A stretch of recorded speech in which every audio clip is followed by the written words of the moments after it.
Bonjour à tous, c'est Séverine. Bienvenue sur Trouver la paix et la joie. Aujourd'hui, on va parler de ce qui nous attend en 2025. Alors, rassurez-vous, frères et sœurs, je ne vais pas vous faire de l'astrologie, ni de la voyance, ni de l'horoscope, ni une quelconque divination, mais je vais vous donner surtout la vérité parce que tout cela, vous savez que c'est non seulement incompatible avec la foi chrétienne, mais qu'en plus, ça vient en fait du mauvais, ça vient du diable. Nous allons parler de ce qui nous attend en 2025 et je vais me fonder sur la vérité, c'est-à-dire sur la parole de Dieu. À la messe ce dimanche, dans l'évangile selon saint Luc, voici ce que nous disait la parole de Dieu. L'Esprit du Seigneur est sur moi parce que le Seigneur m'a consacré par l'onction. Il m'a envoyé porter la bonne nouvelle aux pauvres, annoncer aux captifs leur libération et aux aveugles qu'ils retrouveront la vue, remettre en liberté les opprimés, annoncer une année favorable accordée par le Seigneur.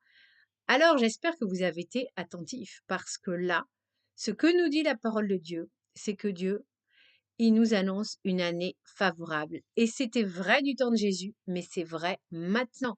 Alors, comment avoir une année de grâce? Eh bien, il faut avoir, comme les habitants de Nazareth, je cite, tous dans la synagogue avaient les yeux fixés sur lui. Il faut voilà, mettre Dieu au centre de sa vie et croyez-moi, chers frères et sœurs, que vous allez recevoir de nombreuses grâces dans votre vie. Parce que c'est vrai qu'avec l'actualité, tout ce qui se passe, les guerres, les vaccins, les différents problèmes de santé, les problèmes sociaux, on peut, voilà, le chômage, la hausse du prix de la vie, on peut vraiment s'angoisser, voilà. Mais quand on est chrétien, on ne s'angoisse pas, on se remet à Dieu, on prie, c'est très important, il y a une vie de prière. Mettez Dieu au centre de votre vie. La bonne nouvelle qui était vraie il y a 2000 ans, elle est aussi vraie maintenant. D'autant plus qu'en 2025, c'est le jubilé. Et le jubilé, c'est une année spéciale. Alors, qu'est-ce que le jubilé? Eh bien, il faut savoir que le jubilé, c'est une tradition qui remonte à l'Ancien Testament et ça vient de Jobel, en hébreu la trompette, qui va bientôt retentir à la fois physiquement et symboliquement. Et c'est une année où le pape François nous encourage à être pèlerins d'espérance. Alors, qu'est-ce que c'est l'espérance? C'est croire au-delà de toute raison, c'est croire au-delà de tout espoir. Même si nous sommes dans un contexte d'ombre et de lumière, eh bien, cette année va fortifier notre foi et renouveler notre confiance en Dieu. Beaucoup d'hommes et de femmes de bonne volonté se mobilisent au service du bien commun, de la paix et de la fraternité, et c'est ce que nous devons faire ou continuer à faire si nous le faisions déjà. Donc, ce qui est très important de comprendre, frères et sœurs, c'est que il ne tient qu'à nous de recevoir les grâces que Dieu veut nous donner. Donc, je relis le passage.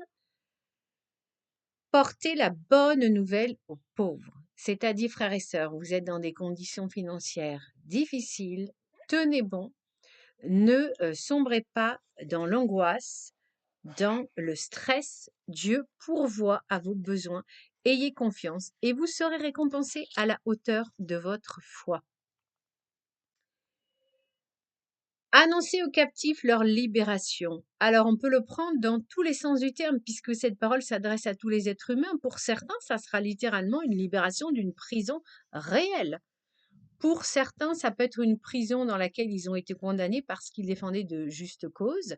Pour d'autres, ça peut être des prisonniers qui, voilà, ont été condamnés par la justice des hommes parce qu'ils le méritaient et qu'ils vont avoir une grâce de libération anticipée alors que vraiment ils en fassent bon usage.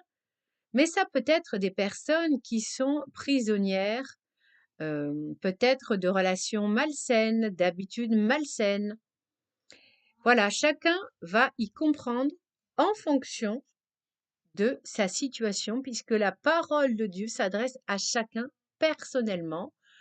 remettre en liberté les opprimés. Donc là aussi, si vous étiez opprimé de quelque façon que ce soit, eh bien Dieu va vous donner cette grâce de retrouver la liberté. Voilà, une année favorable, c'est-à-dire une année de faveur, une année de grâce, nous attend, frères et sœurs.